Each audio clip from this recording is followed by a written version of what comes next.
तो जय मसीह की पवित्र बाइबल में उत्पत्ति अध्याय 18 की 1 से लेकर 33 तक इसहाक के जन्म की प्रतिज्ञा। अब्राहम मरमे के बांज वृक्षों के बीच कड़ी धूप के समय तंबू के द्वार पर बैठा हुआ था। तब यहोवा ने उसे दर्शन दिया।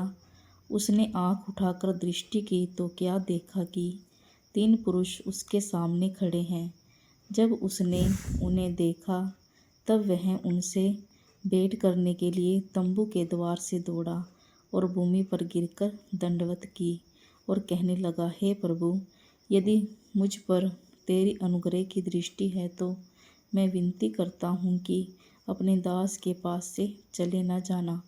मैं थोड़ा सा जल लाता हूँ और आप अपने पाँव धोकर इस वृक्ष के नीचे विश्राम करें। फिर मैं एक टुकड़ा रोटी ले आऊँ और उससे आप अपने जीव को तृप्त करें। तब उसके पश्चात आगे बढ़े, क्योंकि आप अपने दास के पास इसलिए पधारे हैं। उन्होंने कहा, जैसा तू कहता है वैसा ही कर। तब अब्राहम तुरंत तंबू में सारा के पास गया और कहा, 3 सया मैदा जल्दी से गूँथ और फुलके बना। फिर अब्राहम गाय बैल के झुंड में दौड़ा और एक कोमल और अच्छा बछड़ा लेकर अपने सेवक को दिया और उसने जल्दी से उसे पकाया। तब उसने दूध और दही और बछड़े का मांस जो उसने पकवाया था लेकर उनके आगे परोस दिया और आप वृक्ष तले उनके पास खड़ा रहा और वे खाने लगे। उन्होंने उससे पूछा, तेरी पत्नी सारा कहाँ है? उसने कहा, वह तो तंबू में है। उसने कहा, मैं वसंत ऋतु में निश्चय तेरे पास फिर आऊँगा और तेरी पत्नी सारा के एक पुत्र उत्पन्न होगा। सारा तंबू के द्वार पर जो अब्राहम के पीछे था सुन रही थी।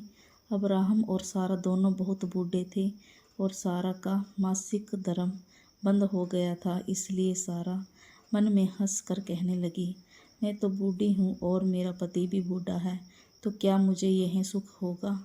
तब यहोवा ने अब्राहम से कहा, सारा यह कहकर क्यों हंसी कि क्या मेरे जो इतनी बूढ़ी हो गई हूँ सचमुच एक पुत्र उत्पन्न होगा? क्या यहोवा के लिए कोई काम कठिन है?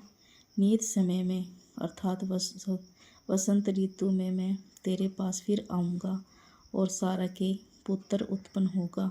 तब सारा डर के मारे यह कहकर मुकर गई, मैं नहीं हंसी।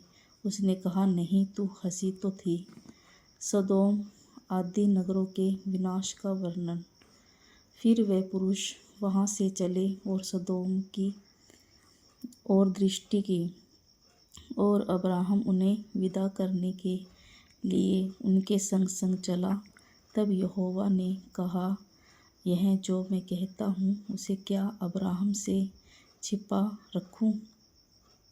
अब्राहम से तो निश्चय एक बड़ी और सामर्थी जाति उपजेगी और पृथ्वी की सारी जातियाँ उसके द्वारा आशीष पाएगी, क्योंकि मैं जानता हूँ कि वह अपने पुत्रों और परिवार को जो उसके पीछे रह जाएंगे आज्ञा देगा कि वह यहोवा के मार्ग में अटल बने रहे और धर्म और न्याय करते रहे, ताकि जो कुछ यहोवा ने अब्राहम के विषय में कहा है उसे पूरा करे।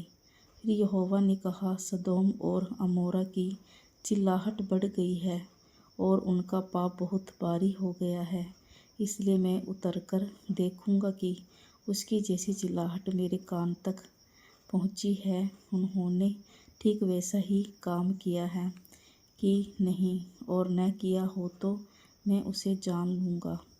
तब वे पुरुष वहाँ से मुड़ के सदोम की ओर जाने लगे, पर अब्राहम यहोवा के आगे खड़ा रह गया। तब अब्राहम उसके समीप जाकर कहने लगा, क्या तू सचमुच दुष्ट के संग धर्मी का विनाश करेगा? कदाचित उस नगर में 50 धर्मी हो तो क्या तू सचमुच उस स्थान को नष्ट करेगा और उन 50 धर्मियों के कारण जो उसमें हो न छोड़ेगा? इस प्रकार का काम करना तुझसे दूर रहे कि तू दुष्ट के संग धर्मी को भी मार डाले और धर्मी और दुष्ट दोनों की एक ही दशा हो। यह तुझसे दूर रहे। क्या सारी पृथ्वी का न्याय न करे? यहोवा ने कहा, यदि मुझे सदोम में 50 धर्मी मिले तो उनके कारण उस सारे स्थान को छोड़ूंगा। फिर अब्राहम ने कहा, हे प्रभु सुन, मैं तो मिट्टी और राख हूँ, तो भी मैंने इतनी ढिठाई की कि तुझसे बातें करूँ। कदाचित उन 50 धर्मियों में 5 घट जाए तो क्या तू 5 ही के घटने के कारण उस सारे नगर का नाश करेगा? उसने कहा, यदि मुझे उसमें 45 भी मिले तो भी उसका नाश न करूँगा। फिर उसने उससे कहा, यह भी कहा, कदाचित वहाँ 40 मिले। उसने कहा, तो मैं 40 के कारण भी ऐसा न करूँगा। फिर उसने कहा, हे प्रभु क्रोध न कर, तो मैं कुछ और कहूँ, कदाचित वहाँ 30 मिले। उसने कहा, यदि मुझे वहाँ 30 भी मिले तो भी ऐसा ना करूँगा। फिर उसने कहा, हे प्रभु सुन, मैंने इतनी ढिठाई तो की है कि तुझसे बातें करूँ, कदाचित उसमें 20 मिले। उसने कहा, मैं 20 के कारण भी उसका नाश न करूँगा। फिर उसने कहा, हे प्रभु क्रोध न कर, मैं एक ही बार और कहूँगा, कदाचित उसमें 10 मिले। उसने कहा, तो मैं 10 के कारण भी उसका नाश न करूँगा। जब यहोवा अब्राहम से बातें कर चुका तब चला गया और अब्राहम अपने घर को लौट गया।